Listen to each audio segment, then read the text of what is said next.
بسم الله الرحمن الرحیم. سلامونه او نیکې هیلې او احترامات مې ومنئ. الله دې وکړي چې روغ او جوړ به یو د صحت جامې به مو پر تن وي. ګرانو عزتمندو اورېدونکو، که چا زموږ د یوټیوب چینل نه وي سبسکرایب کړی نو زموږ د یوټیوب چینل در سره سبسکرایب کړئ.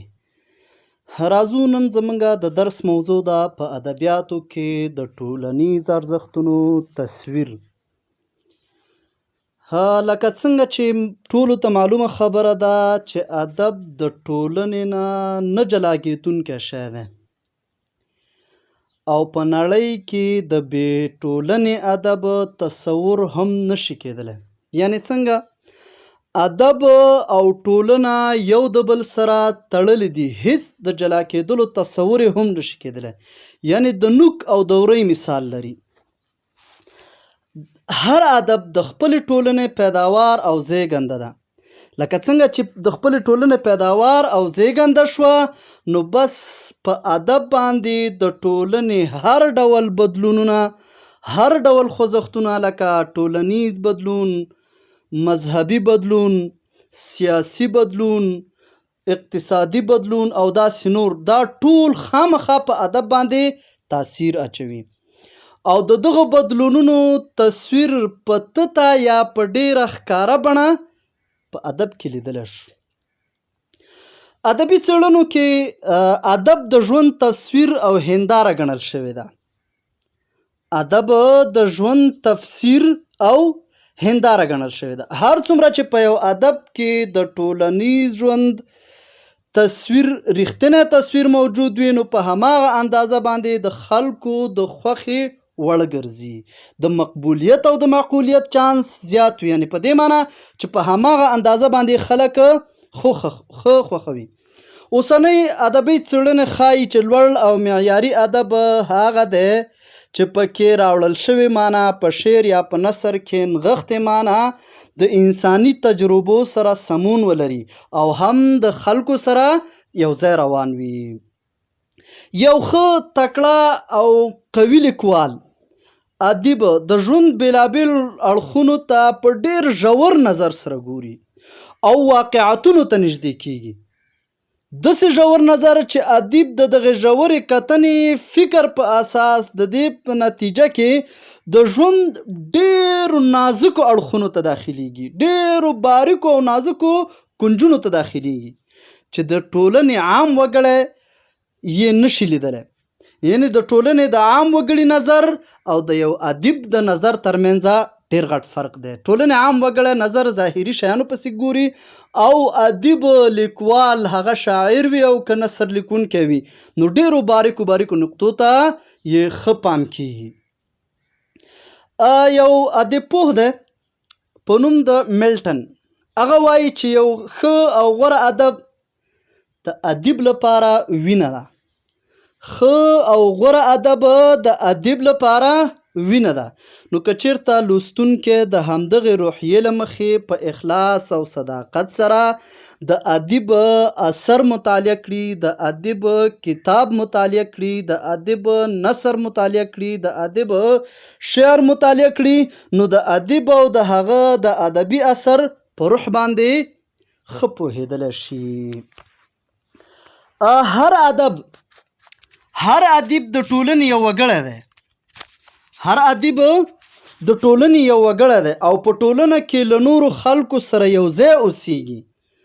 نو هغه خامخا په ټولنه کې د انساني ژوند د کړو وړو لکه مینه، نفرت، شتمني، بېوزلي، ظلم، مجبوریت، وروسته پاتې پرمختګ، غرور، سرلوړي، لنډه دا چې هر شي سره مینه او یا کرکه لري.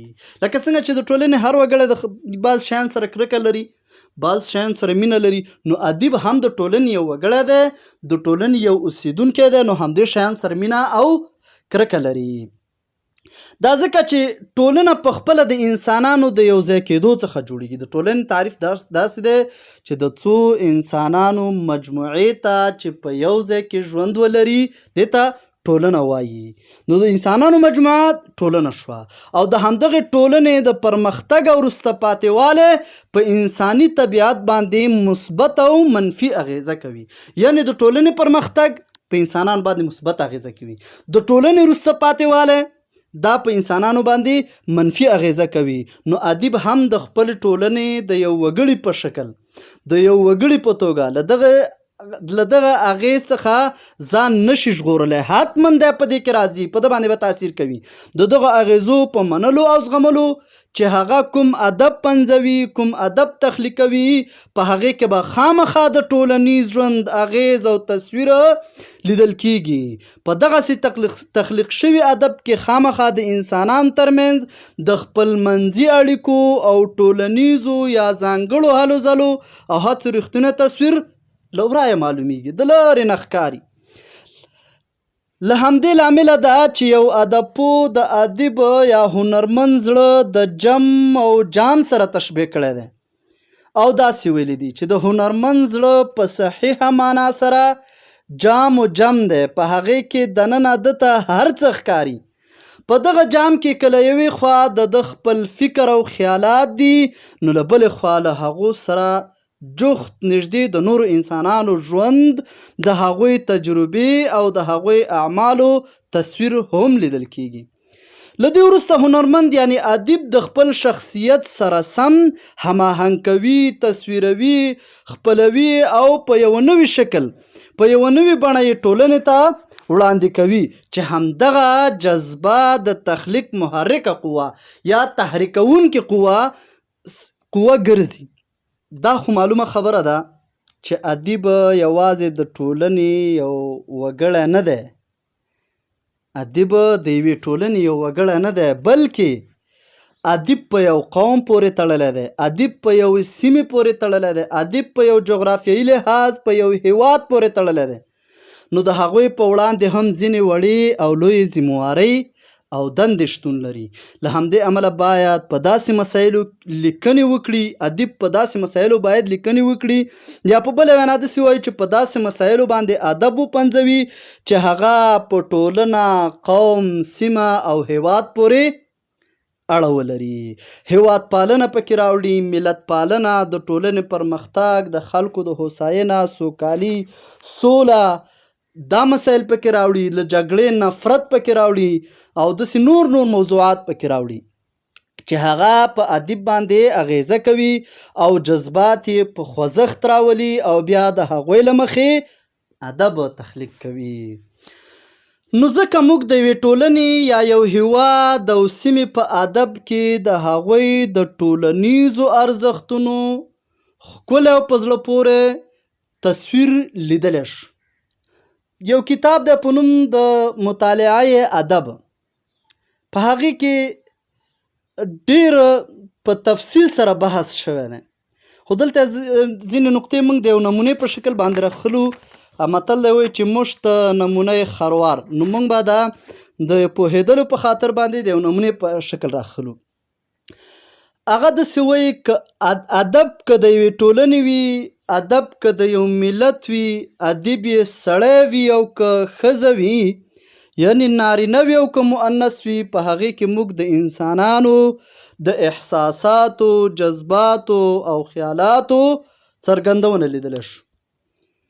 هلته که چیرې د طبیعت د منظرو عکاسي تر سترګو شي، نو موږ ته پکې د انسانانو د زړه درزا او حرکت اورول کیږي. یعنی په یو ادب کې که چیرته د طبیعت منظرې عکاسي شوي وي، تصویر شوي وي، نو دې سره سره به موږ ته د انسانانو د زړه درزا او حرکت دا هم اورول کیږي. انسان چې په کوم چاپیریال کې اوسي او د هغې له کومې ټولنې سره اړیکې وي، هغه چاپیریال چې د کومې ټولنې سره اړیکې وي او انسانان پکې اوسیږي، خصوصا ادیب پکې اوسیږي، نو هماغه چاپیریال او ټولنه د هغه په ادب کې ښکاره کیږي، د هغه په ادب کې راوړل کیږي په مختلفو اشکالو سره. په ادب کې که چیرې د دیوانو یا خاپیریانو یادونه وشي یا داسې نورو افسانوي کیسو یادونه وشي، نو په هغې کې هم موږ ته انساني خویونه او خصلتونه په نظر راځي. هر ادبي تخلیق له ژوند څخه ژوند اخلي، هر ادبي تخلیق له ژوند څخه ژوند اخلي او د هغې له مطالعې څخه وروسته موږ ځانونه له ژوند سره زیات نږدې احساسوو. ادب په اصل کې یو داسې سند دی چې په هغې کې انسان هر څه ولیدل، زده یې کړل، پوه شو او محسوس یې کړل، نو هغه پکې لیکل کېږي، که هغه شعر وي که نثر وي. نو په دې کې موږ د انسانانو د تجربو یادګارونه سترګو ته راځي. د ادب اړیکې له تیر مهال سره هم داسې دي. ادب اړیکې د تیرې شوې زمانې سره، ګذشته زمانې سره داسې دي لکه څنګه چې د حال زمانې سره دي، لکه څنګه چې د یو جاري زمانې سره دي. او په څومره چې د یو ادب اړیکې د جاري زمانې سره څومره اړیکې لري، په همدې اندازه باندې د فیوچر ټینس یعنی د راتلونکي زمانې سره هم لیدل کېږي. داسې به ووایو لکه څومره چې له ماضي او حال سره ادب اړیکه لري، نو داسې په راتلونکي زمانې سره هم په هماغه اندازه اړیکې لري. دا ځکه چې په ادب کې د انساني ژوند هیلې هم شاملې دي، امیدونه شامل دي، هیلې شاملې دي. دلته ژوند د اوبو د ډنډ په شان ځای په ځای باندې نه ودرېږي، لکه د ډیګۍ کې چې اوبه ودرېږي داسې نه ودرېږي، نه، بلکې د یو سیند په شانتې دا اوبه چې څنګه په سیند کې اوبه روان وي داسې ژوند هم روان وي. ژوند د تیرې شوې زمانې نه حال نه راتلونکي ته ځي، نو چې راتلونکي ته ځي ادب هم د درې وړو زمانو پورې تړلی دی. ادب د درې وړو زمانو پورې هم تړلی دی. ګورئ لکه څنګه چې د یو ابشار یا د زړوبي اوبه پاک او سپینې ښکاري، ښکلې تر سترګو کېږي، نو په همدې ترتیب ادب هم باید، د انسان ژوند هم باید مهذب او متمدن ژوند ولري، پرمختللی ژوند ولري او دې ژوند طرف ته قدم پورته کړي. نو ادب د هغه مرسته او ملاتړ کوي. ادب د انساني ژوند پرمختګ لپاره مرسته او ملاتړ کوي. د ژوند په دغه کاروان کې د ادب حیثیت به داسې ووایو، یعنی د پرمختللي د ژوند د پرمختګ دپاره د ادب حیثیت داسې دی لکه د لارې ملګري یا د ملګرو لپاره لارښود، راهنما، ګایډ. څنګه چې د یو کاروان دپاره راهنما ضرور وي، لارښود ضرور وي، د لارې ملګری ضرور وي، نو د پرمختللي ژوند دپاره ادب هم همدا حیثیت لري. ډیر بریالی او کامیابه ادب هغه دی چې د چاپیریال هنداره او د راتلونکي اشاره وي. یو هندي لیکوال د هغه وایي چې ډیر بریالی او کامیابه ادب هغه دی چې د چاپیریال هنداره او د راتلونکي اشاره وي، په کوم کې چې واقعیت، تخیل، افادیت او ښکلا یو له بله ګډ شي، په کوم کې چې اجتماعیت او انفرادیت دواړه سره ګډ مزاج جوړ کړي، تر څو زموږ د ښکلا ذوق او د عمل مینه دواړه یو ځای اسوده کړي. یو انګریزي ادب پوه دی، هغه وایي چې ادب موږ د دې دپاره نه مطالعه کوو چې په هغې کې موږ ته د کومې غیر معمولي تجربې ژوروالی په نظر راشي. د څه دپاره یې مطالعه کوو؟